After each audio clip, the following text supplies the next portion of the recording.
We've been waiting all day for Sunday night, and here we are. We welcome you into the Thermoplex in beautiful Chicago for tonight's SFL matchup. The Charleston Predators come into Chi-Town to take on the Chicago Warriors as they make their home debut right here in the Windy City. Camera duty here alongside Eric Vincent. Eric, it is so good to be with you, my friend, and check out this place. The electricity in the stadium, it's electric. So I want to know, what are you expecting on a fun night of football? What are your thoughts on today's matchup?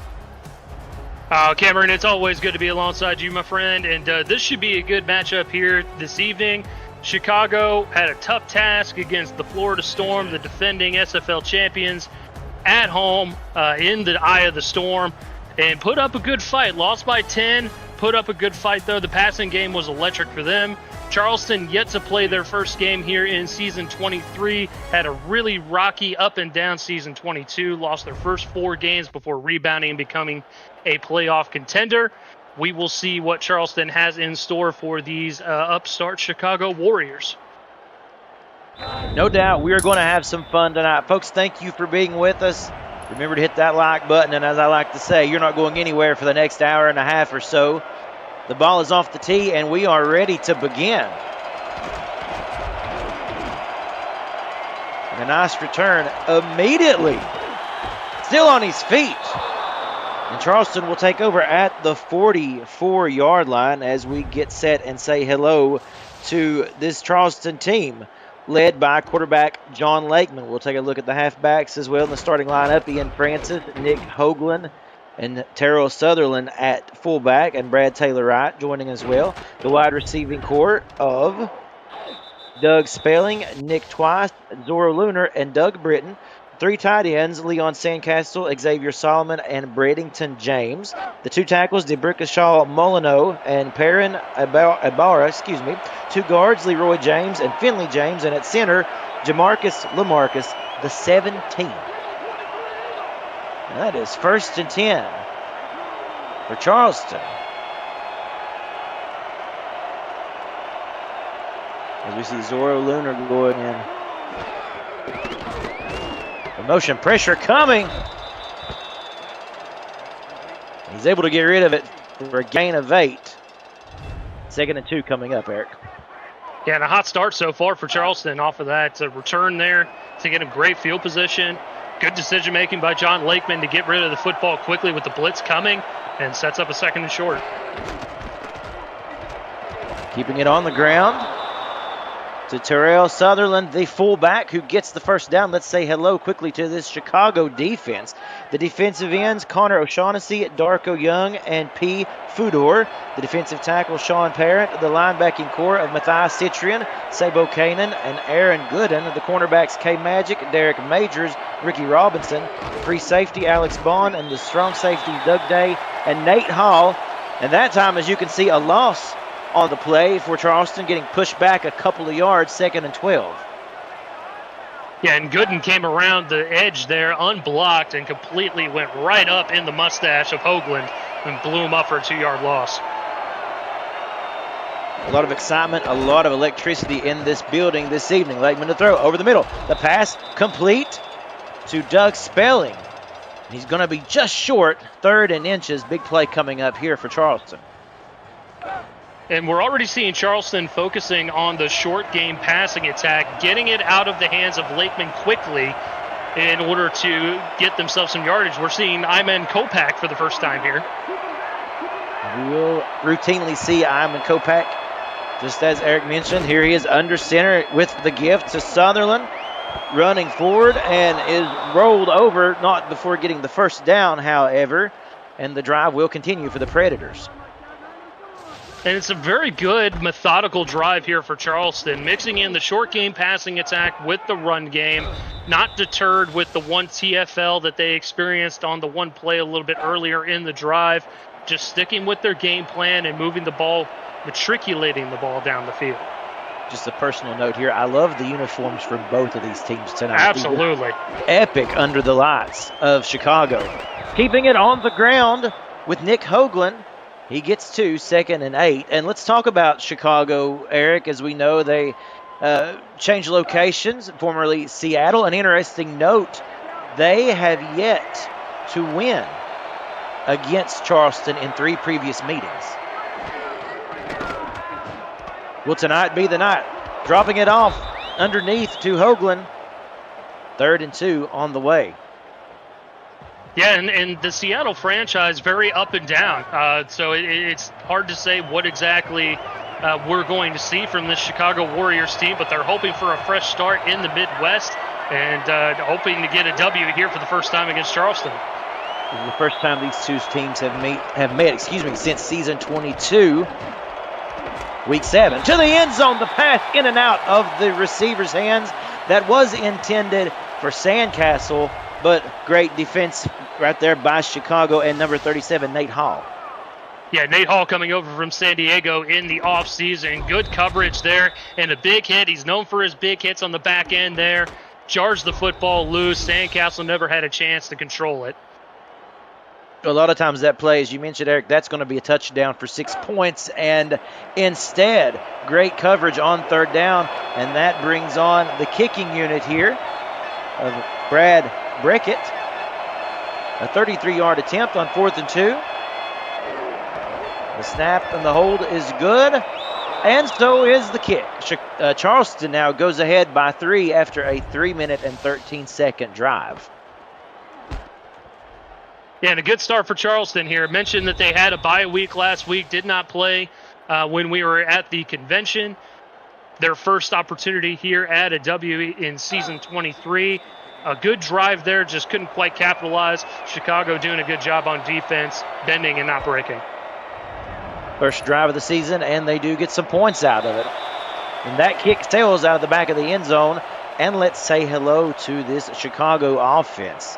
An exciting offense led by quarterback Ty Patak and the 2 halfbacks Norman Gus and J.W. Dole. In at fullback is Dean Jackson and the wide receiving core of Kyle Fenimore, Ryan Orlovsky, Buchanan Simons, and John Fullerton. The tight ends, Pauly Truth, the tackle, Matty Mack, and the guards, Kobe Beef, Jess Fullerton Garlaraza, and at center, Sean Sullivan. And the first play from scrimmage for Chicago here at home is a give to Doyle, gain of 5. Yep, and that'll keep them ahead of schedule there. 5 yards will get you a first down on every play, every other play, I should say. So a good start there for the Chicago offense. 2 men in the backfield, expecting to keep this on the ground, and they do. Toss play to the left. That's Norman Gus with his first carry of the evening. Yeah, Gus a large man at 6'4", 240. Bounced it to the outside. If he had stayed inside there and stayed with that lane, he probably would have had a lot more. And that'll come with time, being a rookie. A rollout and a quarterback keeper for Patak, and he gets obliterated. And that's going to be a quick 3 and out, 4th and 2 coming up after a beautiful defensive stop by Charleston. And Sam Blotner has another safety that will lay the lumber on the back end there. His eyes lit up from that safety spot, came in quickly to light the quarterback up. Chicago will punt this away. And Charleston back on the attack. The return made by Doug Britton, and they will start from the 46-yard line. Folks, we just want to say hello. Of course, thank you for tuning in. And if you're new to the Simulation Football League, welcome. The SFL is football for everyone. Get off the sideline and start your player today by joining our Discord server at simfl.net. Click the Join the Community button and begin your career, or just meet the stars of the SFL on and off the field. It is never too late to get involved. Man in motion to the top of the screen. That is Doug Britton, number 84. Instead, they keep it on the ground with Hoagland. A good run, bursting out of the gate. A 10-yard gain, maybe 11, 1st and 10 for Charleston. Yeah, great run for Hoagland there. Good spin move there to avoid the Sea of Humanity right there at the line of scrimmage and get the extra yardage. Really good run to get the first down right out the gate. Let's give a nod as well to this offensive line, who are making plenty of avenues for these halfbacks and fullbacks to run at the moment. 1st and 10. Again, a man goes in motion to the bottom of the screen. Doug Spelling now. and they keep it again on the ground once more. A gain of 2. And I believe that was Ian Francis on his first carry. Yep, that was Francis there, and Doug Day, a good job there coming up and playing run coverage there to make the stop. Looks like Charleston doing a little bit of a 2-quarterback system here this evening with Kopech and Lakeman. Kopech in this time. And he gives the ball off. Gain of 2, 3rd and 8 on the way. A big third down here for Charleston, who wants to convert, keep this drive alive, and they want to ultimately find that end zone. Yeah, and Kopech was in there on the last throw towards the end zone. We'll see if Lakeman now does it with him back in. Lakeman to throw. The pass complete. Plenty of room to run and a spin move at the end of it by Doug Spelling, who gets the first down, and this drive again stays alive. They convert on 3rd down just as they needed. And that's exactly why they signed Doug Spelling in the offseason from Mexico City. He's got a ton of speed to him, and will definitely, on those crossing routes, will burn some of those defensive backs and get extra yardage. If the back was in tighter coverage there, probably wouldn't get the first down, but because Spelling is so quick, he was able to get the first down and a lot more. Brand new set of downs as Lakeman hands it off to the halfback, who gets 8. That again was Nick Hoagland, and an interesting system that Charleston has here, Eric. Sometimes we see Kopech, and other times we see Lakeman, and a whole bevy of halfbacks and fullbacks who can carry the load. Yeah, absolutely. It keeps fresh legs coming in there as we see Kopech come into the game. Fresh legs, fresh minds, keeping everybody on their toes. Ivan Kopech in his first season with the Charleston Predators under center. With the carry here, he gives it off and going to get the first down again. That is Terrell Sutherland. And this, we thought the first drive looked really good for Charleston. This one even looks more promising. Yeah, it sure does as they get into the SFL red zone here. And a nice job, again, just a good matriculating drive. A fast-moving first quarter. Hoagland with the spin move. He gets 2. He fought hard for those 2 yards as well as he is brought down by Alex Bond. 2nd and 8 on the way. Drives like this make it so so difficult on the defense as well because they're trying to rapidly figure out and remember their game plans as to who is in the game. Another give to the halfback. 3rd and 7 now on the way. Gooden with the stop. Decision time here for Charleston. Let me put you underneath the headset here, Eric. What kind of play would you draw up? It's difficult to say, especially with the way that they've been going. I would probably run an all slants play here. They've got trips towards the bottom of the formation. Could work out for them. Lakeman in under center on 3rd down. He throws to the end zone. The pass over the head of the intended target. He was looking for Doug Spelling, and he comes up just a little bit short. 4th and 7. Again, the Chicago defense is able to hold. And it looks like that's what they did there. It looked like the main receivers ran the slant routes. Looked like a little stop and go on the end there. But either way, just an inaccurate pass. Couldn't quite hit pay dirt. And we're seeing another chippy field goal here for Brad Bretchett. Brad Bretchett, after a 10-play drive for Charleston, is called to attempt this field goal. The kick is good. So Charleston able to extend their lead to 6. As we said, a 10-play drive, again coming away with the field goal. And if you are Chicago, you're still waiting to get your offense going, but this defense doing a really good job, maybe bending but not breaking.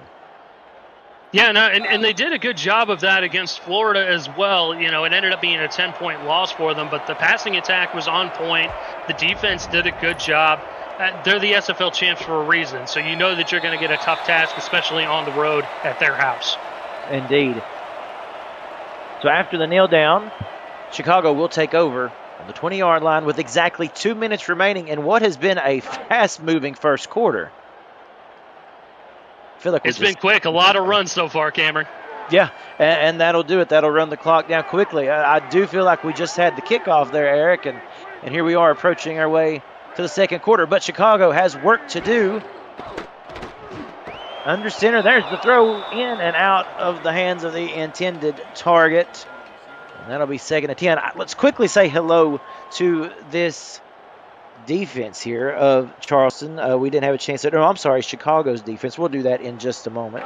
We'll get our lineups finished in just a moment after this play. 2nd and 10 coming up now for the Chicago Warriors.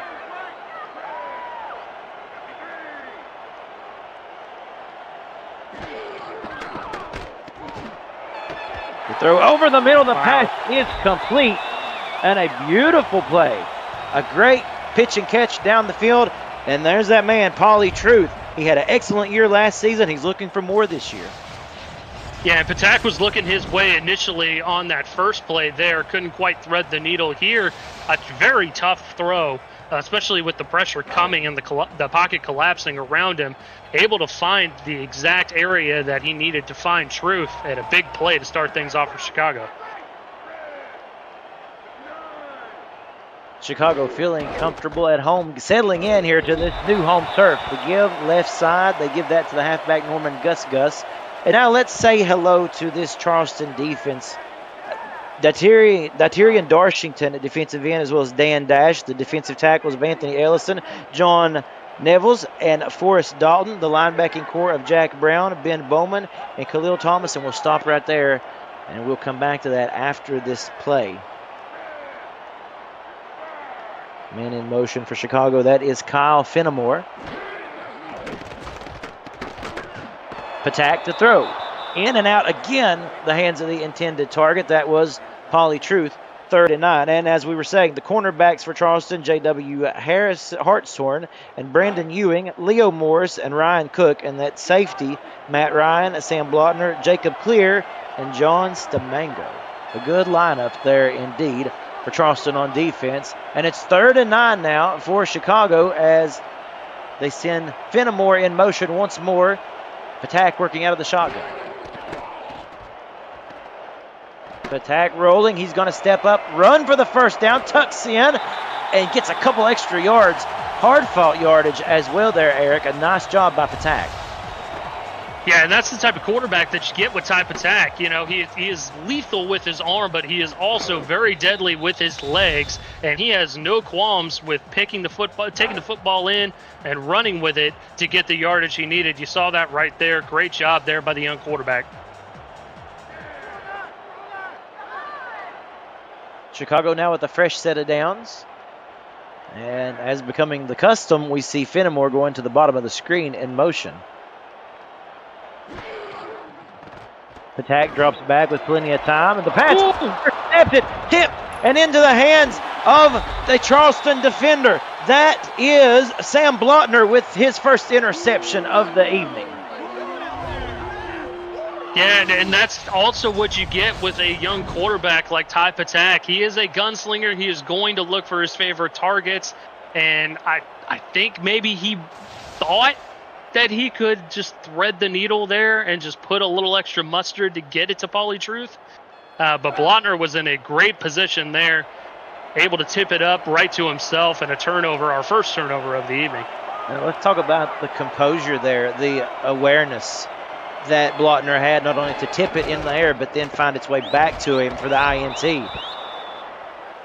Yeah, and that's clutch, and that's what you have when you have veteran safeties, and all of these safeties for Charleston are all veteran guys here in the SFL. And just like that, quarter number 1 is in the books. And Charleston, the road team, comes into Chicago, and they take the early lead 6-0. You're watching the SFL on YouTube. Cameron Duty here with Eric Vinson. We'd like to thank Eddie Gage and Damon Simeon on stats, and Cameron Irvine in the SFL production headquarters. We'll be checking in and hearing from him shortly, I am sure. We thank you for watching and enjoying this game with us. As we said, Charleston leading at the moment, but a big 3rd and 6 coming up here after that rush went for very small yardage. Yeah, and Gooden's been all over the place so far. That's his 5th tackle there, his 6th total, including assists. So he's been all over this defense so far. Jonathan Lakeman in under center on this 3rd down play for Charleston. And he rolls out plenty of time, looks downfield, and just not able to connect with his man. And again, let's credit a very stingy Chicago defense. Yeah, their defense is what's keeping them in the ball game right now, with a 3-and-out to start the ball game, and then a long drive with a turnover at the tail end of it.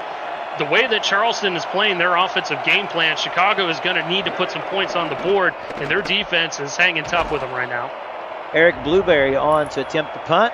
He gets a good one, fielded at the 20-yard line. And John Fullerton taken down at the 24. So Charleston not able to capitalize on the interception. Top attack, able to get away with one there. Yeah, definitely, and that's what we were talking about there. Their defense is hanging tough with Charleston's offense. They're making adjustments. They're realizing that it's the short pass game. It's going to be a lot of run, so they need to make adjustments, and their linebackers are playing very, very well right now. Buchanan Simons in. He moves to the bottom of the screen for Chicago. Play clock down to 7, and they keep it on the ground with J.W. Doyle, who gets tripped up, and it's Dalton in on the stop. And Chicago's run plays, it seems like they're just a little bit off, like just a move here or there, and they get big play yardage. Just right now, it's not happening for them, and that's why you're seeing just the 1 or 2 yarders so far. Attack again to throw, plenty of time. He looks deep downfield. Again, that was very dangerous. Almost intercepted. Jacob Clear blanketing the wide receiver. And to Charleston's credit, they've seen the way that they played week 1 against the Florida Storm. They game planned appropriately. They know that Patak is going to sling the rock, and they're doing a good job combating that right now, setting them up with a 3rd and long.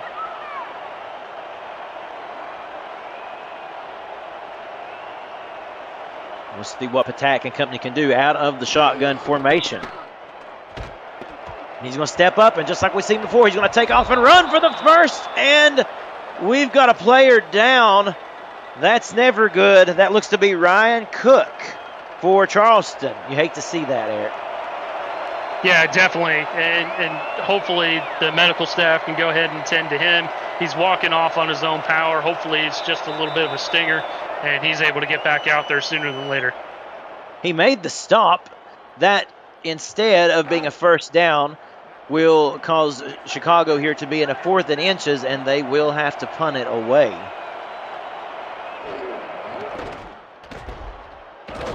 Again, this game continuing to be dominated by both defensive units.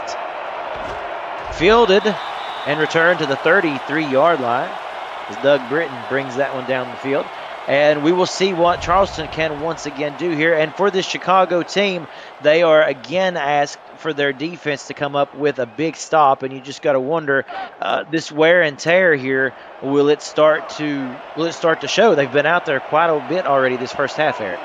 Yeah, they have been out there quite a bit, and it's going to be more of the same. Short passing attack, run game, so those linebackers are going to end up getting tired. Big hefties along the front 4 are going to get tired as well, but obviously you're not seeing that so far as Gooden makes another stop there. Yeah, Aaron Gooden with a good tackle indeed, maybe letting a little bit of aggression out as he slammed the halfback to the ground. Been frustrating on the offensive side so far for Chicago, waiting to get that going. But the defense so far doing good. And again, just great awareness and a good job of tracking down the ball carriers. Hoagland gets 5, 3rd and 5 now coming up. And we talked about Charleston safeties, but Chicago has a trio of great safeties on their back end, and Alex Bond, Doug Day, and Nate Hall. Those are all 3 very veteran guys here in the SFL, great with run coverage, and fits well with Charleston's offensive game plan to combat that. Lakeman in to throw the pass. Ooh, dangerous. Almost intercepted. We have seen quite a few of those tonight on both sides of the ball. For Chicago, that was Derek Majors who was in on the stop and almost had the INT. Yeah, Majors was in coverage there, double coverage on the pass. So I'm not too sure where Lakeman was kind of looking on that pass play, but a great job by Majors to step in front of the ball and force the punt. Chicago's defense once again asked to make a stand, and they do so, and a fair catch is called for at the 25-yard line. So now we'll see, Eric, what Charleston can do here with the football. A good opportunity for them if they choose to try to move this ball down the field. Yeah, and they're just going back and forth so far. Just a matter of seeing which team is going to break first. Patak now to throw, going deep, and the pass again incomplete. It has been a tough day for quarterbacks and wide receivers thus far. Not a lot of completions out there. No, not so much. And Pauly Truth is definitely the guy that Patak is going to be looking for on the majority of his throws. He's a very good tight end, more of a vertical threat down the field, and Patak loves to sling the rock. So that's going to be who he's looking for. Just hasn't quite made the connection so far. Patak just 1 of 6 thus far for 24 yards. He goes back to there again. Almost intercepted once more. Again, Charleston with great pass defense. John Stamango in on that play. 3rd and 10 coming up. And Patak has only targeted one other receiver so far within this game, and that's Kyle Fenimore one time. The rest of those targets have gone to Pauly Truth. He's going to have to look elsewhere. And also, let's not forget, Patak is also their leading rusher at the moment. Patak doing all he can. There we go. There's a reception. That's going to break up the streak of incompletions. And that is Arlovsky with his first reception and first target of the day. And see, look at that. When you're not staring down the one guy that you're looking for, and I get it, Pauly Truth is a weapon. But you've got some weapons on offense here. Kyle Fenimore, Buchanan Simons, Ryan Arlovsky, those are all very talented receivers. John Fullerton as well. So you got to spread the wealth a little bit and not eyeball one receiver. They keep it on the ground on first down, and that goes for very minimal yardage. J.W. Doyle got caught behind the lineman. He gets back to the line of scrimmage. Yeah, an offensive line just not holding their water so far here in this ball game, and that's why you're not seeing a ton of running space for these backs. Almost immediately, as soon as he had, I would argue it was about 1 yard behind the line of scrimmage, Doyle was lowering his shoulder. They give it to Doyle once more. This time, a much better carry, and that's going to help set up a much more manageable 3rd and 3 here after about a 7-yard gain. Yeah, that was a much better run here, and you can see good blocking from the receivers, good blocking in the interior line as well, and that opened up some lanes there for Doyle. And you have to believe, Eric, that the more that this ground game gets going, that's going to be able to really open up their passing unit. Oh, absolutely. You certainly don't want to be one-dimensional, especially against a team like Charleston that has a very tough defense. Again, they keep it on the ground on 3rd down. They run right side, and there is Brown with the stop. And again, that will force them to punt. Jack Brown, the Hall of Famer. Yes, sir. 11 seasons here in Charleston, 15 total in the league, 5-time All-Star. He is the centerpiece of that defense.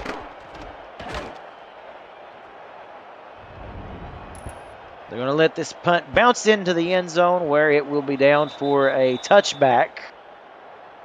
With a 5:48 remaining in this second quarter now, we still really basically wait to see which team will make it into the end zone first. Charleston does have a chance. Again, 2 field goals. That's the only scoring that we have seen in this game.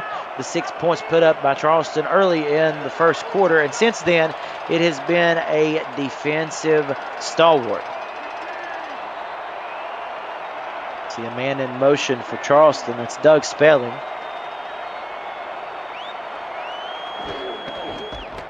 And again, they keep it on the ground. And not much for Nick Hoagland. He gets back to the line of scrimmage, maybe. 2nd and 10 now going to be coming up. Yeah, and a great stat here from Damon Sibian and the stat truck there. All of Chicago's starts have been at the 20-yard line offensively. Charleston has been the beneficiary of field position this evening as well, which is probably why we see the 6 points on the board. Indeed, indeed. Lakeman now to throw, and a great reception.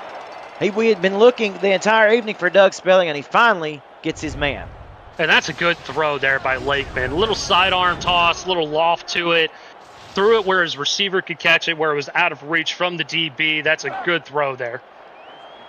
And thrown to, I believe it said 5 times in that graphic. That was his 3rd reception of the night, although the first one in quite a while, early in the first quarter, I do believe. So he gets back to him here halfway through the second quarter, and now they put it back on the ground with Hoagland, and he gets a yard before he is brought down by Matthias Citrian. Yeah, and this Chicago, I would argue, their strength is going to be in the backside of their defense, between their linebackers and their secondary. A lot of veteran guys back there. So you're not going to have a whole lot of success either running the ball or throwing the ball, theoretically. Big man Doug Britton in motion to the top of your screen. Lakeman still in here. And on this play, he throws the pass incomplete. He was looking for Britton, and he got completely leveled, obliterated by Derek Majors once more. Yeah, great play by Derek Majors. His second big play on the back end there so far this evening. He's been doing a good job. Blanket coverage out there, forcing a 3rd and long. If you like some old school smash mouth football, this has been the game for you. And in motion again, and Spelling. Lakeman looking his way, and he gets the first down. That's a really pretty route, Eric. I mean, that was played to perfection. Yeah, that was well done there. It went with the the inside man Spelling that was coming on the crosser, and the little button hook almost acted almost like a pick play without them really making any contact with the defender. Just a really well done route, well executed. And the drive will continue for Charleston as we approach 4 minutes in this second quarter. The give to Hoagland, breaking free of the first point of contact. He gets a few more yards, a gain of 5 on the play. Yeah, and both these teams struggling to run the football against their respective opponents. And it feels like it's just maybe one block away from springing free. We'll see which one is the first team to do that. Charleston's going to try to be the first as they once again mix it up. They give it back to Terrell Sutherland, and that is one of their calling cards, if you will. As we mentioned, we'll see Kopech in at quarterback at times, and then, of course, you'll see Francis Hoagland and Sutherland and Brad Taylor-Wright all with handoff duties as well, Eric. It's a very interesting game plan that Charleston brings to the table and certainly mixes it up for the defenders. Love to keep the other opposing team guessing, and commentators as well. Hoagland in on this carry. He's going to get a pretty good gain, a gain of 4. That's going to make second down a lot easier. We take a look at the team stats, Eric, and as you can see, Charleston leading in total yards, but still not much going on either way. Yeah, both these teams struggling to get anything going offensively. As you touched on, Cameron, it's been a smash mouth, slugfest type of game, old school football. We'll see what changes. Not much on this play. A big loss, and there is Doug Day in on the stop. We've talked about Doug Day and just what a threat he is in that defensive unit, closing in as well, I believe, on 800 tackles in his career. Yeah, Doug Day is a weapon out there on safety. By the way, $4.99 super chat there from John Fullerton saying smash that like button. Let's do that, ladies and gents. Indeed. Thank you, John, for that super chat. That pass incomplete, intended for Spelling. And again, the same thing continues to plague Charleston. They get down to this side of the field. We've talked about them having the better field position, but when they get to this area, things begin to completely stall out.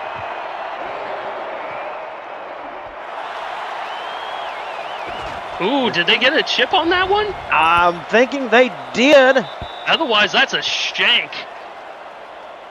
And it's going to actually work in their favor as they will be pinning Chicago deep. It was a wonky-looking play, no doubt.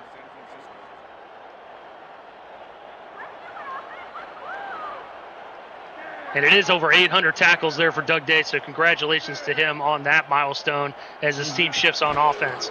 Indeed. Congratulations, Doug, as Chicago now takes over. The pass to Doyle out of the backfield goes nowhere. A 1-yard gain at best. And that brings us to the 2-minute warning. Right now, Charleston with the 6-point lead, but Chicago trying to put some points on the board before halftime. You are watching the Simulation Football League on YouTube.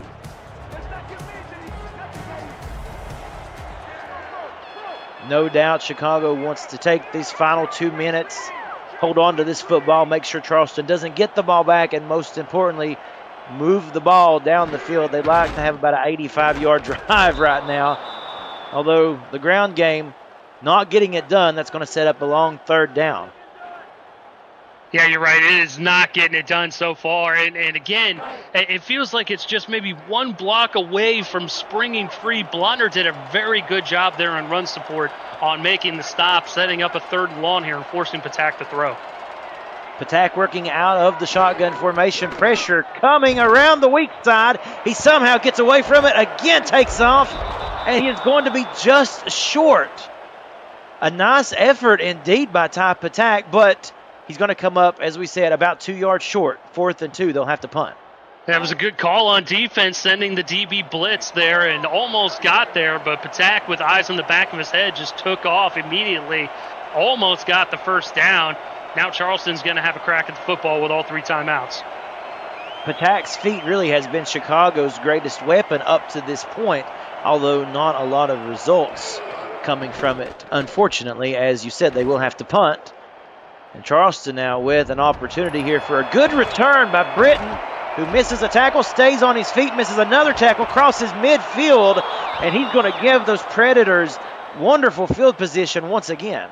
And credit Britton for the 6 points that are on the board already for Charleston, because he has set up his offense with fabulous starting field position, first on the opening kickoff, now on that punt return. And just a really nice job of supplementing the offense and giving them good starting field position. They're already in opponent territory at the 43. And with 44 seconds to work, we'll see if Charleston can extend their lead before halftime. Great field position. Already in enemy territory here on the 43-yard line. Legman to throw, hit as he throws. Good defensive pressure that time, and that is what caused the hurried pass and incompletion. Yeah, and these quarterbacks, I would say these offensive coordinators are going to have to come up with different ways to get the football out of their hands. As you can see there, 3 of the last 10 for Kopech. It's going to be kind of tough here. Lakeman in again to throw. The pass complete to Doug Britton. Looked like he had some room to run, but the big man just steps out of bounds. An important 3rd and 2 coming up here with about a half minute to go in this first half. And it was smart to get out of bounds and stop the clock as well. Even though you got all 3 timeouts, you want to hold on to those as long as you possibly can. 3rd and short coming up here. They've got the option of running whatever they want in the playbook. Again, take a look at Britton going up to the top of the screen. You know that Lakeman will be looking his way. Rolling out to throw. The pass complete. No, in and out of his hands. Again, we said it all night long, but it's that initial contact. This time K-Magic gets to the intended target and jars the ball loose. Yeah, and credit the Warriors defense once again, making the stop and forcing it, this time a long field goal attempt. This one's not going to be an easy one for Bretchett. Brad Bretchett with a 51-yard attempt. The snap and the hold looks good. And it's just short. Just short. It looked like had he got a little more distance on it, it was going to be able to make it across the crossbar. But as you can see right there, Eric, just not enough. Yep, just a few yards short there. And that's a victory there for the Chicago Warriors team. Just forcing that stop and forcing them into a long field goal attempt, because Bretchett is deadly accurate from short range, usually within about 20 to 35 yards or so.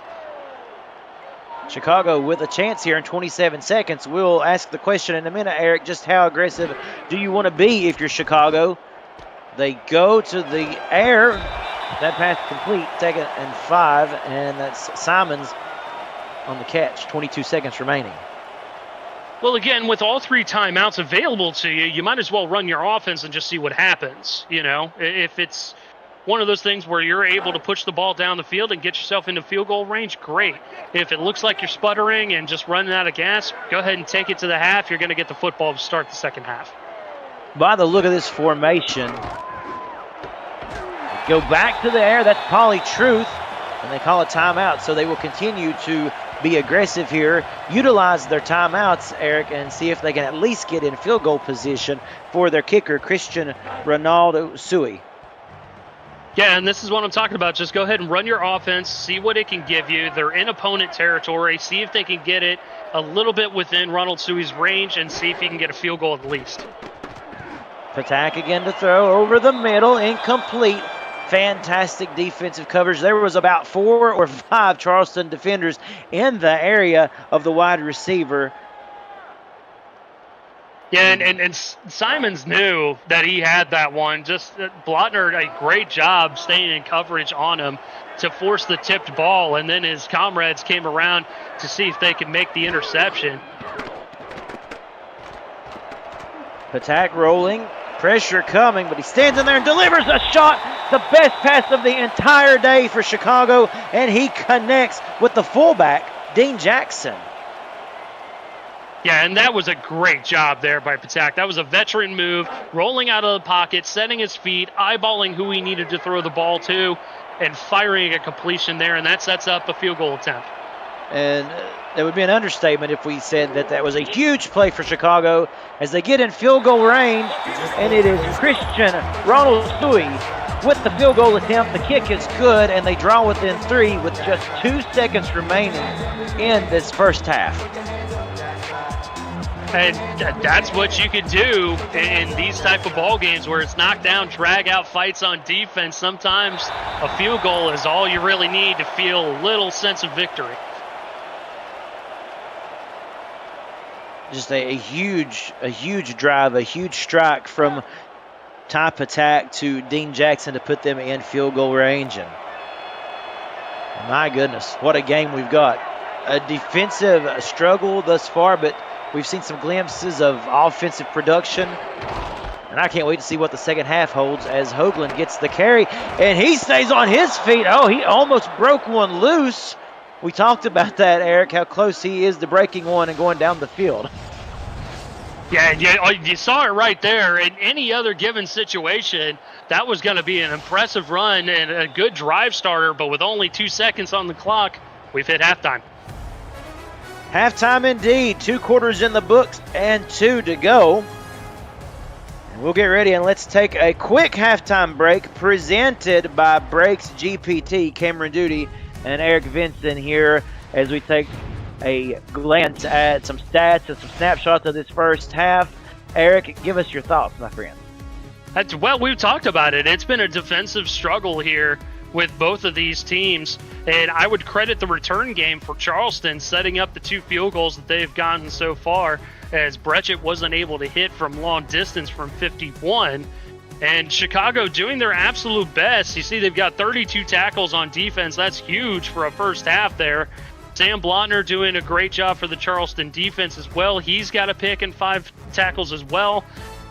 It's just been all about the defense. You really can't say much else because the offense, they've been trying to find any sort of identity. It felt like we might have seen that a little bit towards the tail end of the first half, but we'll have to see what happens with Chicago getting the second half kickoff.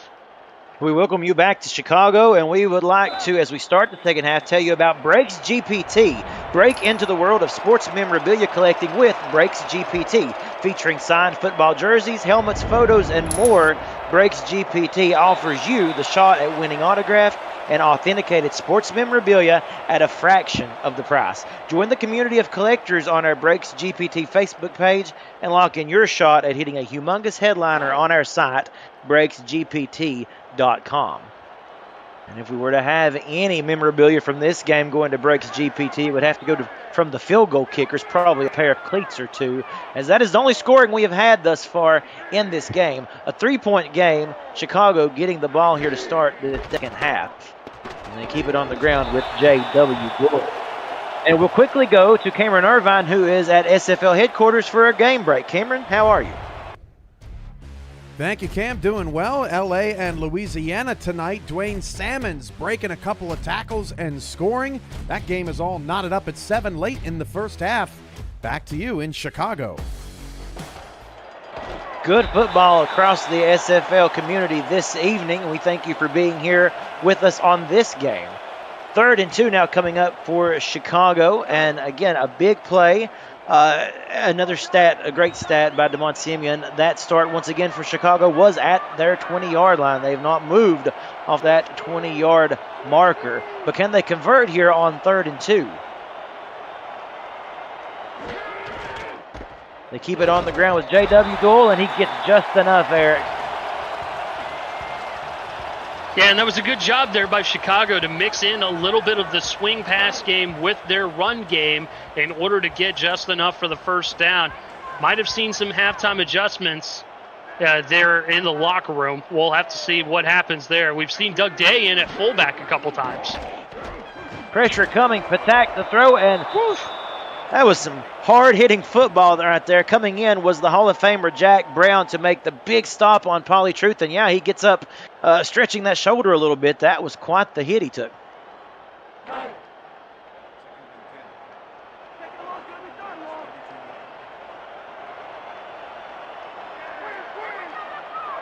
Second and 10. Now we see a little bit of a formation shift here by Charleston, dropping back. But they bring the pressure. Patak to throw deep and incomplete. And that right there, Eric, they put the pressure on him, and he had to unload. Yeah, and Patak, I think, just put a little too much mustard on that. If he had thrown it a little bit shorter, I think Truth would have had a better opportunity at the football. But because he airmailed it slightly, it looked like Pauly Truth was going to have to make more of a play on the ball, and that put him in harm's way against the safeties of Charleston.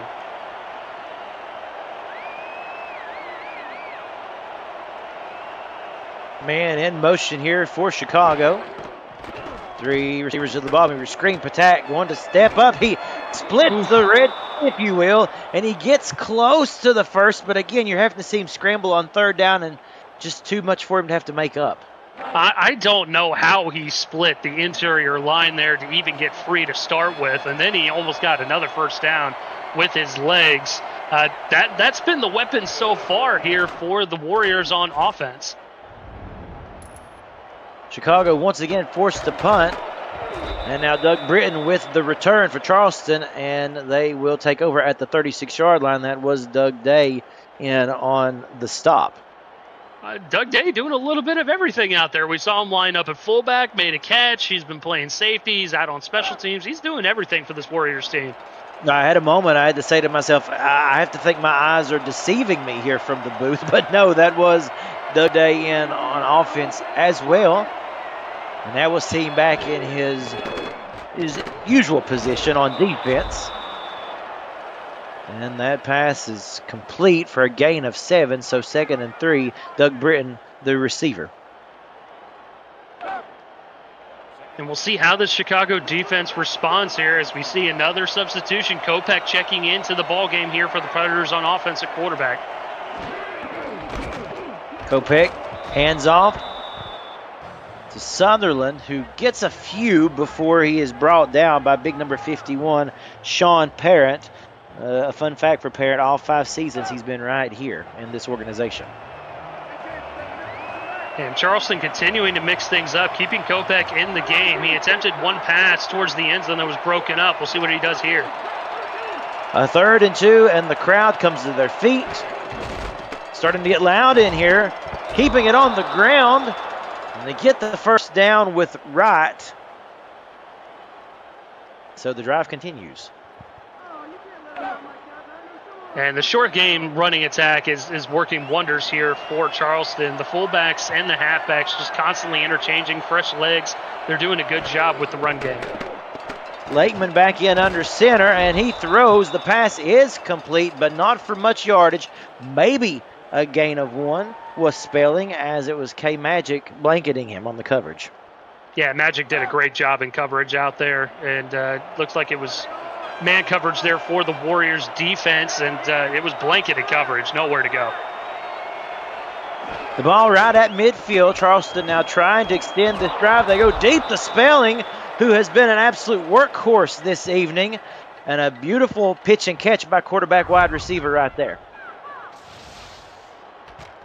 And Lakeman's just been better with his placement of the football, I would argue. You know, Patak, I wouldn't say is any, less of a quarterback than John Lakeman, but Lakeman's just been throwing the football a little bit better with his placement this evening, and that's why they're having at least moderate success in the passing game.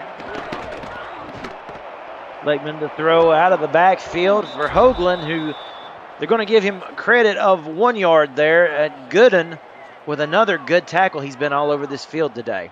And just as I say that, Lakeman kind of tosses it maybe a couple yards too far past or behind the line of scrimmage there for the swing pass, which probably limited the amount of yards they could get on that one. Brings up 2nd and 9. But they got to hear us talking up here and go the opposite. I fully believe it. Handoff now, left side with Francis, 3rd and 5, but I gotta love it. Like you said, Eric, we'll see something on the field pointed out. They go and do the exact opposite. It's one way or the other, my friend. It's either broadcaster's curse where we point something out and then that happens, or the opposite. Lakeman standing in there, throwing. It looked like he was going to go deep. Instead, he checks down. He's going to get a few yards to Doug Britton, and it's not going to be enough. Again, this Chicago defense. I know it sounds like it's repetitive at this point, Eric, but they somehow find a way to stop them. They found another way, and again, it's going to force another long field goal attempt for Bretchett. He missed from 51 earlier in the first half. We'll see if he can nail this 47-yarder. Take a look. The snap and the hold is good. Does it have the distance? It does, and Charleston will extend their lead. A non-play 34-yard drive ends in another field goal, but right now Bretchett has been the MVP of this game, I would have to believe, for Charleston. Yeah, and that time had plenty of leg. You would have thought he'd have hit it from 51 on that one. So good kick there by Bretchett. 3 of 4 on the evening. And which the field goal kickers have been the most active point scorers for us this evening. That kick sails through the end zone.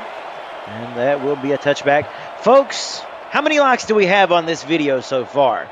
Whatever it is, it's not enough. We'd like to ask you to smash that like button tonight and subscribe to this channel if you haven't already. Make sure you've got notifications on so you won't miss a minute of SFL and SFLM action, and help this channel continue to grow through your support.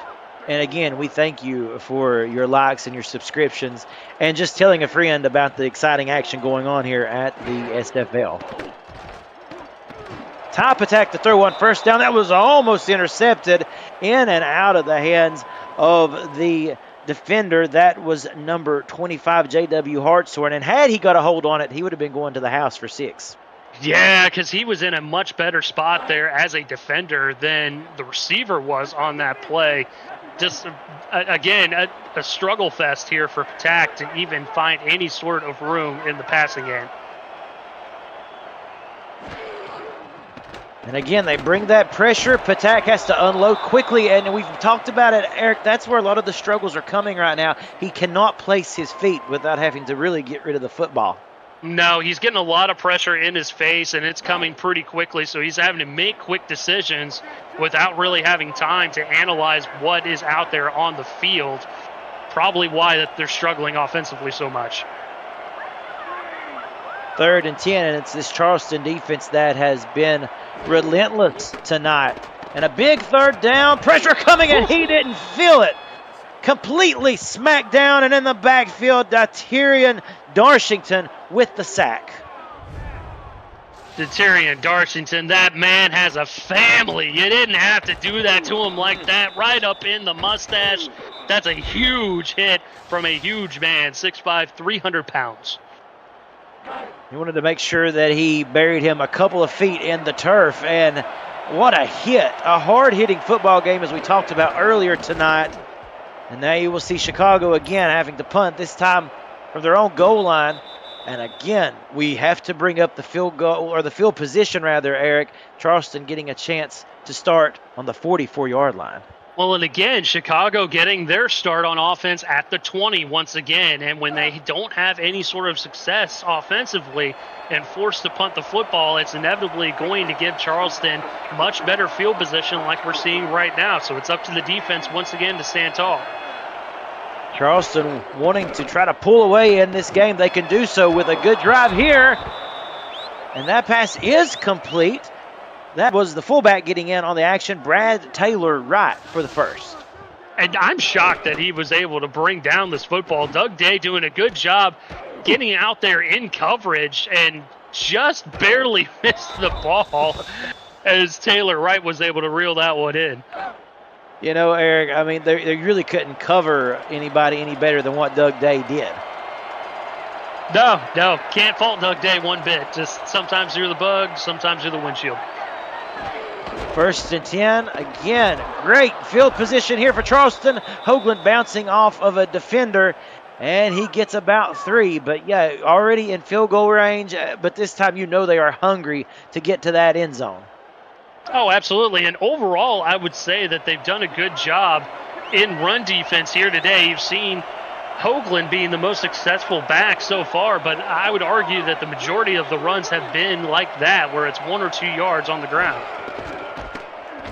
Back to the ground they go, and again, you mentioned that run defense for Chicago. It rises up, and Matthias Citrian with a big-time stop. 3rd and 8, a big 3rd and 8 here for both of these teams. Yeah, Citrian's been great. Aaron Gooden has been great. The safeties on the back end have been great in run support as well. Passing down here, we'll see how they respond. They show pressure. It comes on the weak side. Lakeman stands in there and throws a beautiful strike to Doug Spelling, who has been his man of the game, if you will. He has caught the most passes and come up with some huge receptions. And that's the downside when you send a zone blitz, is that sometimes your defensive backs just kind of let the receiver go into the next zone, and that's what Alex Bond did. He was playing good defensive assignment football, but letting Spelling go into the next zone gave that window for Lakeman to complete the pass. First and 10, just outside of the 15-yard line for Charleston.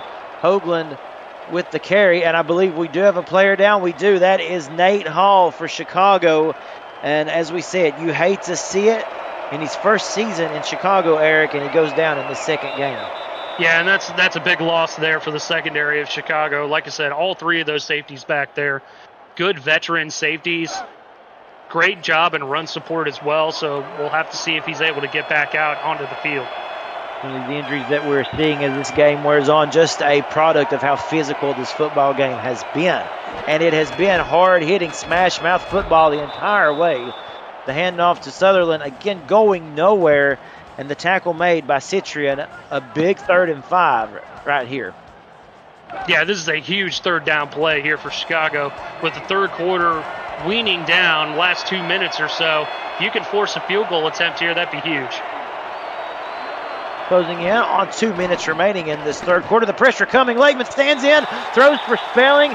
And what more can you say except beautiful pass defense by Chicago. And that time it was Alex Bond in on the action. 4th down coming up. And Alex Bond stepping up in a big way here. You saw the corner on the coverage there. Bond shifts over to help out Majors there and is able to just hit the receiver just as the football is hitting the hands of Spelling. That's textbook play from a safety. You know, we watched that hit coming in. It was like a car crash in slow motion. I mean, you knew it was going to be an epic collision between the two, and it was. 4th and 5 now, and a 28-yard attempt for Brad Britchett. The kick is good, so Charleston again able to extend the lead to 9. The Chicago defense doing their part in holding them to a field goal, but now it is a 2-score game, Eric. Yep, 2-possession game here, and with the way that Chicago's offense has been struggling, that may be just enough. 4 field goals may be enough here this evening for Charleston to get the win. Probably not the way that you and I had it drawn out in our mind when we were doing pre-production notes for this game of what we might see. Relatively low scoring. You take a look at the over-under, Eric, 36.5 on the day. It's instead been a defensive standoff. Yeah, and a big product of that is, once again, Chicago is starting with the football at the 20-yard line. They have not started anywhere else on a drive so far. Buchanan Simons in motion to the top of the screen. Patak trying to look that way, and he does intend to go for Pauly Truth. Kind of in and off of the hands of Pauly Truth there, and that'll bring up 2nd and 10. Yeah, and Patak, with the way he plays the quarterback position, he is going to look for the big play because he's a gunslinger. In this type of situation, he's going to have to simmer down a little bit, take what the defense is giving you, and try and work the ball down the field. It's only a 2-possession game, and you still got a whole quarter to play. Patak throwing out of the backfield. That's Dean Jackson, the fullback. Gain of 9, 3rd and 1 coming up. And I like the analogy there. You know, although you like to look for the home run, sometimes you just need to get on base first. Exactly. And that's what they did there with that play. There was a good screen pass to the fullback coming out of the backfield there. Gave him a good chunk of 9 yards, and that opens up the playbook. 3rd and 1 for Chicago, and they're not going to get it. They are denied. They read that play like a book, and instead it is the defense of Charleston and Brandon Ewing coming up with the stop. They've got to punt again. And that's the difficulty when you're playing a strong defense where you're forced to be one-dimensional. Even on 3rd and short, you can't get a yard. So again, forced to punt it away, and Doug Britton is tackled immediately. Good field position, though, however, for Charleston at the 39-yard line. And so with a little less than a minute to go in this 3rd quarter, Charleston knows if they can put any points on the board, as you said right here, Eric, this could be lights out. It could be. Just going off of how Chicago has played offense, their defense is probably absolutely gassed at this point. Interesting possession here. Start with the ground game to Hoagland. And let's take a look at that stat at the top of your screen, folks, in the left corner. Their first downs gained, 4 for Charleston, only 1 for Chicago. And that really is the tail of the tape for this second half so far. Yeah, absolutely. And their linebackers for Chicago continuing to play tough. Gooden with the stop there on that play. Hoagland with the carry. Not much. He certainly put in the effort trying to get as many yards as possible before being brought down, and now it's 3rd and 7. Day doing a nice job coming up and run support on that one, making it a 3rd and long. This is where Chicago has struggled here on this 3rd down, though. Lakeman in to throw. He throws deep for Spelling, and again on 3rd down, he gets his man. First down, the drive continues. And that's been the Achilles heel so far for Chicago on defense. They've done well bottling up the run game, but then on 3rd down, they'll send a zone blitz, and Lakeman has just been lethal. He finds Spelling wherever he is in that zone defense and is able to pick it apart. 3 quarters in the books. We go to the 4th. Charleston leading by 9. You are watching the SFL on YouTube. Don't go anywhere. The of the Simulation Football League is intended for the private use of our audience. Any rebroadcast, retransmission, or account of the game without the express written consent of the league office is prohibited. Cameron Duty with Eric Vincent here in the booth. Damon Simeon and Eddie Gage on stats, and Cameron Irvine at SFL headquarters. We thank you for watching tonight. We welcome you into this 4th quarter. Lakeman to throw. The pass is complete for Doug Britton. It has been the Doug and Doug show tonight out here. Big plays have been made on the field by both Britton and Spelling. Yeah, absolutely, and that was a heck of a throw there by Lakeman. Good coverage there, and just a fraction of a second too late for Ricky Robinson to make the play. And a good catch, way to hold on to the football by Doug Britton, who's a big guy there at wide receiver. Well, also, let's give a call to Doug Day, another Doug who's been out there putting in the hard work on the Chicago side of things. 1st and 10 now coming up for Lakeman and company to the end zone. It's intercepted, and it's going back the other way. Chicago's defense again prevails, and it's Derek Majors, and that couldn't have happened at a better time for these Warriors. And, just when Lakeman was finally starting to get a rhythm, he had completed 9 of his last 10. He throws an interception he had no business throwing, looking for Spelling again. And Majors doing a good job undercutting that one and taking the football back, keeping Chicago in this ballgame. Still a 2-possession game. If they can get their offense going here, Cameron, they might have a shot to sneak away with a home win. And maybe that is the spark, Eric, that they needed to get this thing going. As you said, wanting to come from behind at home. The pass incomplete over the middle, again intended for Pauly Truth. I also pose a question, Eric. How beneficial do you think it would be if they started to pick up this tempo, a little more hurry up? Would that benefit them? I don't really think it would in this situation, just because of the way that their offensive game plan is. They've been looking for that deep shot, and I don't think that the hurry-up offense is really going to help with that. The attack to throw again just off the mark, intended for Pauly Truth as well. And it is this defense of Charleston, Khalil Thomas on the stop. And they have pretty much been rendered one-dimensional at this point, as you said, because they continue to look Pauly's way.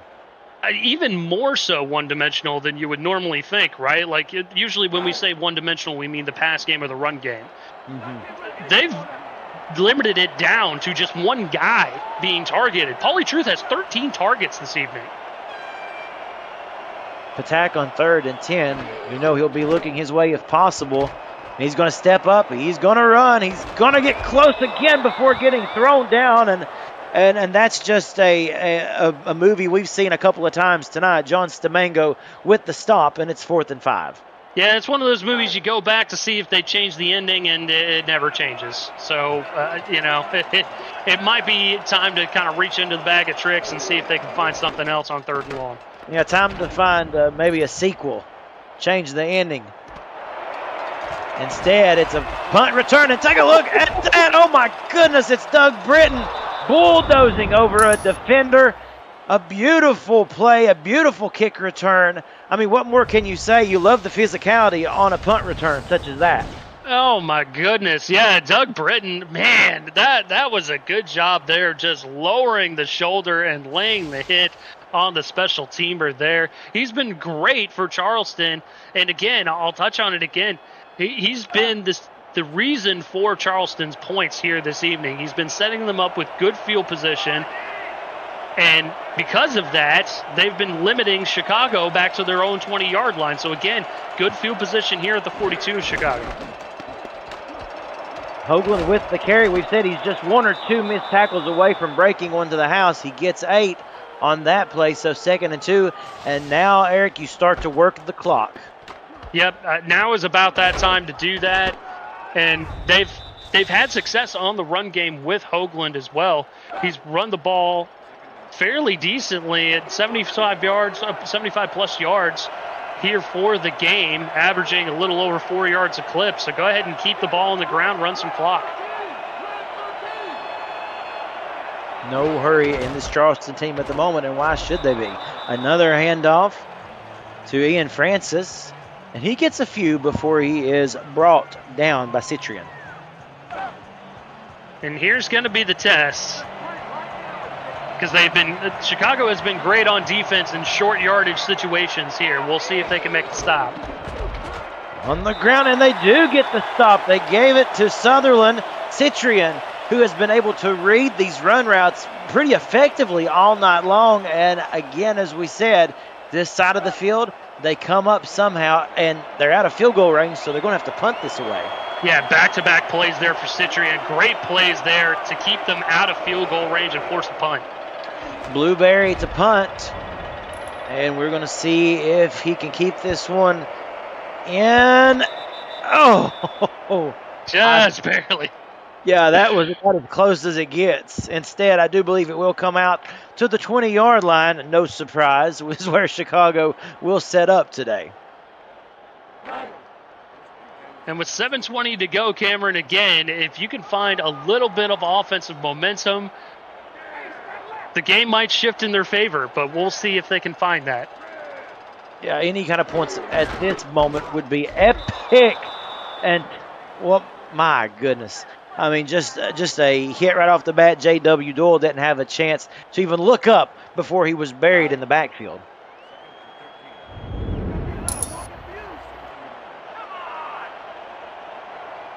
Total yards for the second half, as you see, 125 to 22. Charleston with the upper hand indeed. Patak to throw. One of the best throws we've seen the entire night. He completes it to Kyle Fenimore.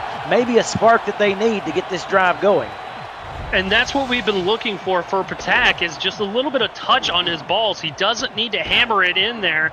And because he added a little bit of touch, it allowed Fenimore to make the catch before he hit the receiver, or before he hit the defenders, excuse me. So he was able to secure the ball before the hit.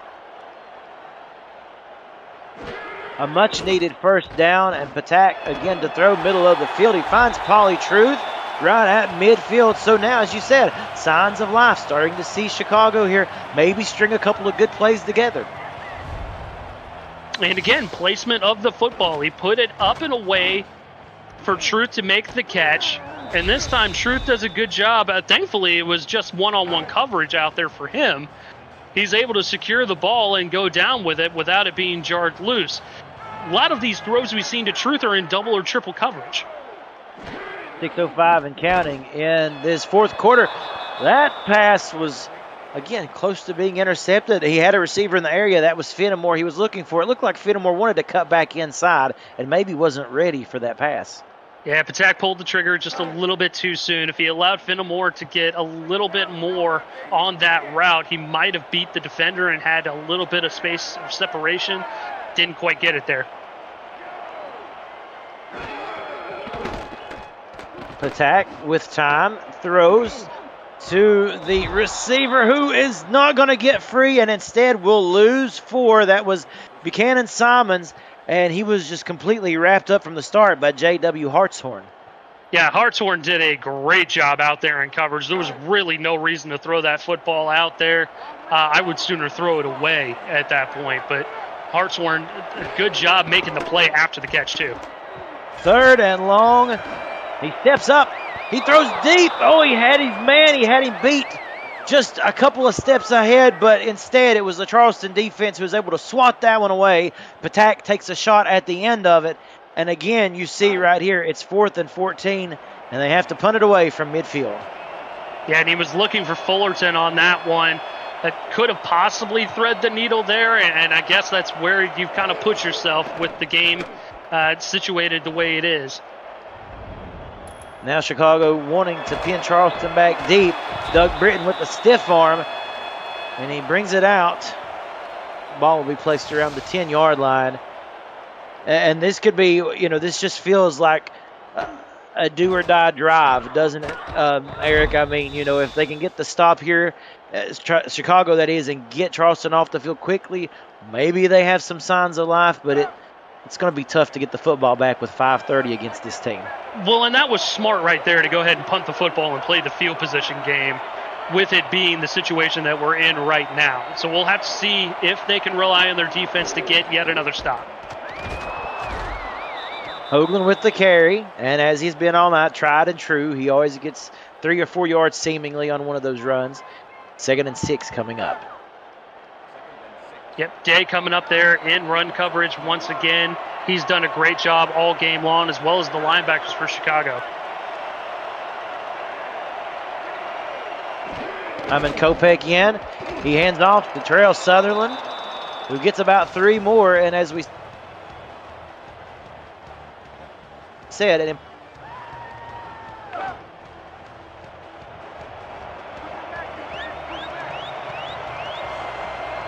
yeah, this is a critical 3rd down here. We're starting to run out of time here for Chicago. Chicago's crowd comes to their feet, and they get the stop again. Obviously, a little bit safe there is Charleston, keeping it on the ground instead of looking towards the air. Were you surprised by that? No, not surprised whatsoever. It's short yardage situation. They've been successful on the ground. No reason to go ahead and throw a pick six or put that into the world. Go ahead and keep it on the ground, cover up the football, and punt the ball away.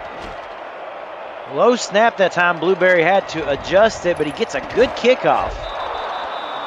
And immediately decked at the 44-yard line. So Chicago and John Fullerton there on that punt return. So Chicago now with 4:12 left to play, they get the chance that they needed. That drive did not go, Charleston's way at all, and we'll see what Chicago can do. Yep, there's no more time left. They got to score here, whether it's a field goal or a touchdown. Ty Patak again to throw to Polly Truth, and is hit off his hands. Incomplete. This is Chicago's best field position of the night. Also, let's give you a score update. Louisiana is leading Los Angeles 21-10 with 8:18 remaining in the 4th quarter. A quick game update there for you on the other game going on across from us. We've got 4:09 left here, and Chicago fighting for their lives, knowing they need points of some sort on this drive. Patak not going to do it. Coverage, interception. It's going the other way, and they're not going to catch him. J.W. Hartshorn with the touchdown and the game-selling play. Yep, that is 100% ball game, my friend, and that is exactly what you didn't want to do if you're Ty Patak. Great job there by Hartshorn. Jumping in front of the football. We'll get a better look of it here. Just a nice job there. He was playing his man, which was Buchanan Simons, but also playing the additional receiver. I mean, that's just a great play by the defensive back, seeing where the ball was going, jumping in front of it, and making the big play. And we will call that our breakaway play of the game, brought to you by Breaks GPT, sports memorabilia breakers and collectors. You never know whose autographed helmet or jersey you might hit. Check them out at breaksgpt.com. The extra point by Bridget is good, and as we said, that just about does it here in Chicago tonight. Yeah, the Warriors are going to be hard-pressed to get themselves back into this ball game at this point. Still technically a two-possession game, but it makes it more difficult for them. They got to score 2 touchdowns and 2 two-point conversions to tie the game up with 4 minutes to go. Rest assured they will go down swinging, no doubt about that. This one is returned out to the 32-yard line by Fullerton. And that's something that kind of a surprise that we hadn't seen that more in this game. Patak has had to be a gunslinger pretty much this entire second half, Eric. Yeah, he sure has. And unfortunately for him, just didn't quite see the defender there. Didn't see Hartshorn, lurking and jumping in front of that football, thinking that he had man coverage there, thought he could get it complete and, just move the football down the field. Just didn't work out for him, unfortunately.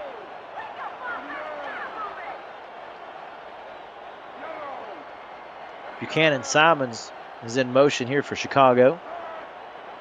5 seconds remaining on the play clock. Patat snaps it. He has his man wide open. No, dropped, incomplete, intended for Kyle Fenimore.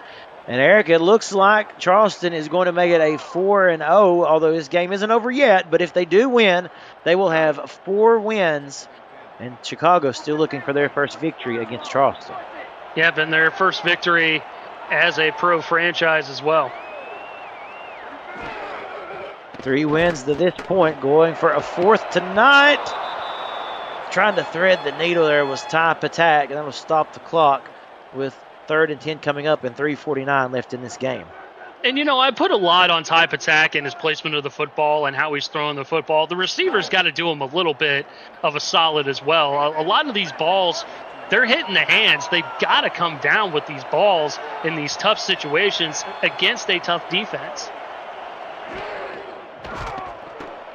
On 3rd down, Patak slings it. That pass is complete for Ryan Orlovsky. That's someone kind of surprised they haven't been able to get involved more. And for the first time tonight, we see them go hurry up with 3:36 and counting. Over the middle again. Good defense intended for Orlovsky once more.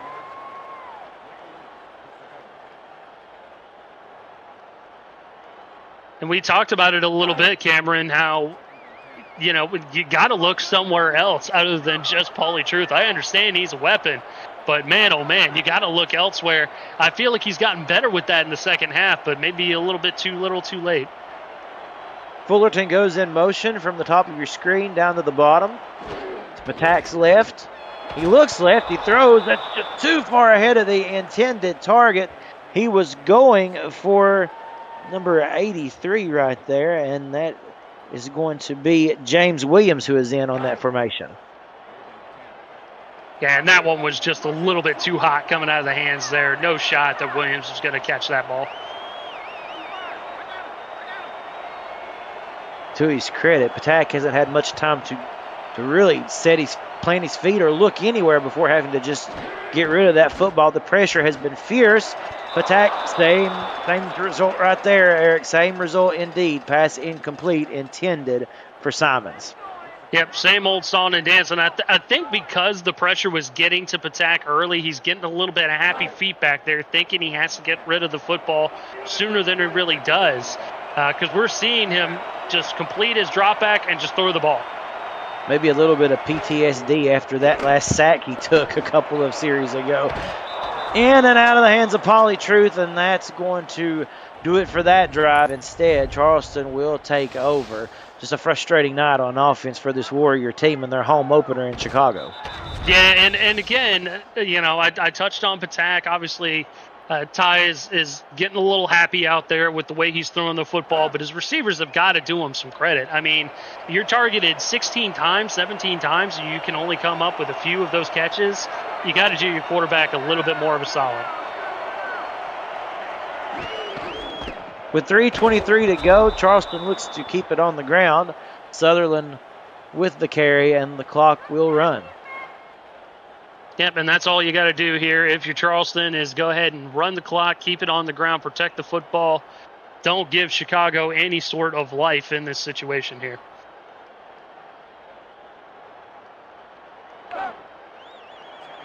Charleston taking their time. They're so close to that victory. They can almost taste it.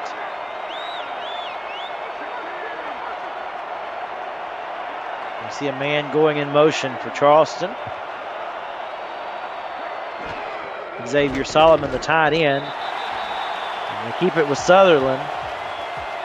3rd and 9 on the way. Folks, SFL action is not over yet. Check out Cameron Irvine and Mike St. Green tomorrow night at 7:15 p.m. Eastern as SFL This Week returns before Baltimore hosts Indianapolis on this week's Monday Night Spectacular.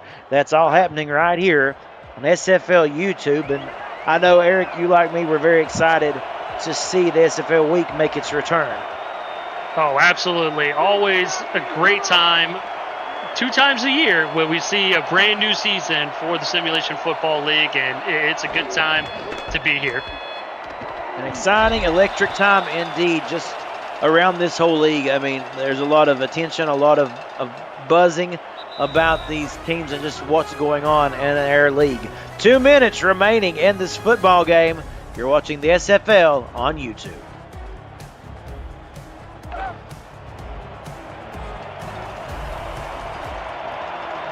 Chicago will get another chance at the football as Charleston, again, is going to be forced to punt it away. Chicago looks to be possibly pinned deep in their territory, and with that fair catch, they will start from the 14-yard line. So now let's look ahead at both of these teams, Eric. Starting with Charleston, they, of course, had the week off in week 1, this being their first game of the season. And they go on the road here in Chicago, and then they have to go to Pittsburgh to face the Riverhogs next week.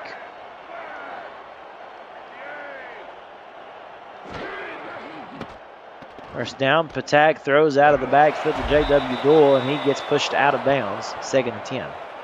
Yeah, and Eric Price and those Riverhogs are going to be a tough task. They've got a lot of good, strong veteran presences there. Mike Churchill at running back.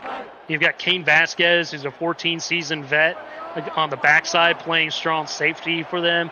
So that's not going to be an easy task for them either, especially to go on the road. And then after that, the tough sledding continues as they host Florida at home in a divisional matchup. Yep, that'll be their first divisional ball game, and against the defending SFL champs, that is never an easy game. Division games are never easy, but especially against the defending champions. Charleston would love nothing more than to go 2-0 into that Week 4 matchup. And now for Chicago, barring a miracle here tonight, they will drop to 0-2, losing to Florida and to Charleston. And they've got a tough Scorpions team that they will be hosting next week. Yeah, and that's the benefit for Chicago is that they get to stay at home a little bit here and not have to go on the road. Big play here, though. One of the best plays of the evening of the second half, indeed, by Ty Patak finding Orlovsky, able to break free and get a couple extra yards. And like I said, just a faint pulse here for Chicago, but they keep fighting. Yeah, they keep fighting, and that's what happens with a young team. You're gonna have to take your lumps, especially against good, solid veteran teams like Charleston. You know, it's gonna be tough sledding, and I mean, they definitely got the short end of the stick as far as scheduling is concerned. They start off with Florida on the road, and then come here at home to play Charleston. That out route again complete to Simons, and he just hasn't been able to really make any room to run after the catch on that route. So they have to take the timeout, stop the clock, and regroup here.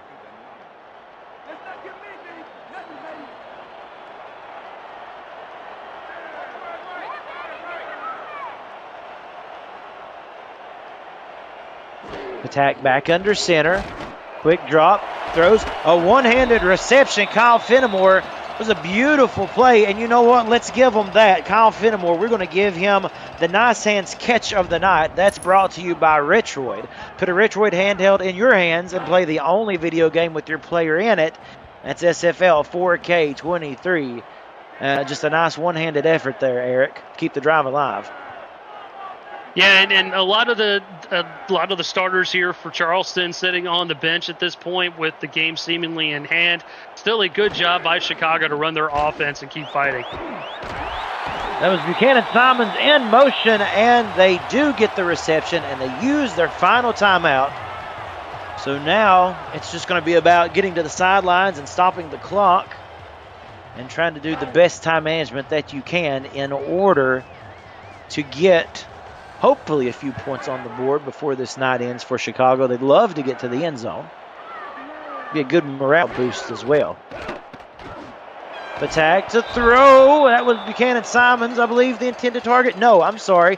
John Fullerton hit as the ball was delivered. Another incompletion due to contact. And that's been the story of the evening. These Charleston safeties, corners, that whole entire secondary, they want to come up and make the hit as soon as the receivers get their hands on the football.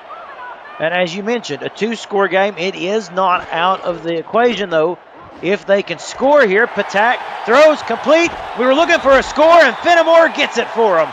Touchdown, Chicago. And now, Eric, that scenario you mentioned, the two-point conversion possibly imminent here. Yep, step one complete. They're going to have to go for two here, and it all hinges on this two-point conversion. So if they don't get this here, it's going to be pretty much game over. If they get this two-point conversion, it is a one-score game, and the Chicago Warriors, like Warriors do, keep fighting. They still have life. This is the most important play of the night. Attack, pressure coming, stands in there. He throws the pass, is incomplete. What more can you say? Wonderful coverage by Ryan Cook and company of this Charleston team. And the only offensive touchdown we have seen this entire game, it has been a defensive slugfest between both of these teams. The onside kick, and it is fielded perfectly by Charleston. And with no timeouts remaining for Chicago, they will just run the clock out and take their victory. Margin of victory looks to be by 10 tonight. Yep, it sure does. And it's a shame because, you finally saw a little bit of that passing attack that you've seen from Chicago. And Type Attack is one of those type of players, offensive rookie of the season a couple seasons ago. He's that type of quarterback, and he just didn't get the opportunities here this evening against a tough Charleston defense. Lakeman takes the kneel down, and we begin the countdown in this game. SFL late night action. We thank you for staying up and staying in here with us. We hope you've enjoyed it just as much as we have. It's been a pleasure to call this game. Yeah, it's been a great game, and it doesn't get any easier for Chicago as they go on the road. They stay at home here to take on Arizona, but then they go on the road to take on Pittsburgh, who Charleston is going to be playing next week. And then after that, Eric, the Canton Classics. Yeah, it does not get any easier. But they'll definitely take the game film and they'll study on it and work up a new play scheme and some things that they can improve upon for next week. And as we said, for Charleston, they head to Pittsburgh to play the Riverhogs. They then go back home to play the Florida Storm in a divisional matchup in Week 4. And then Denver in Week 5 also at home. Let's give you an update real quick. A final score, Louisiana beating Los Angeles 24-10. And as you can see, folks, the final seconds tick away, and Charleston gets win one on the season. They have the bye week the first week. They come back in Week 2. They get their first victory by a score of 19-9 in a hard-fought game, a physical game. Eric, your final thoughts, my friend? A lot to take away here from Chicago, positively speaking. I mean, yeah, it was very difficult to get anything going offensively, but your defense played very, very tough. The safeties and the corners and the linebackers all played exceptionally well. Did not give Charleston really anything to work with at all. And for Charleston, did a good job playing the field position game. Stuck with the short passing attack, stuck with the run game, and that was just enough to beat a tough Chicago team. Charleston also doing a good job of dominating that time of possession. That makes a big difference in the game. Do you have a player of the game, real quickly, Eric? Player of the game, it's hard to say. I would probably give it to Doug Britton, honestly, because of the way he returned the football this evening. He set Charleston up great offensively. Folks, thank you for watching this great football game with us. For Cameron Irvine, for Damon Simeon, for Eddie Gage, and my buddy Eric Vinson. My name is Cameron Duty. Have a good night. We'll see you next week. SFL on YouTube. Don't take care of yourselves, and we'll see you soon.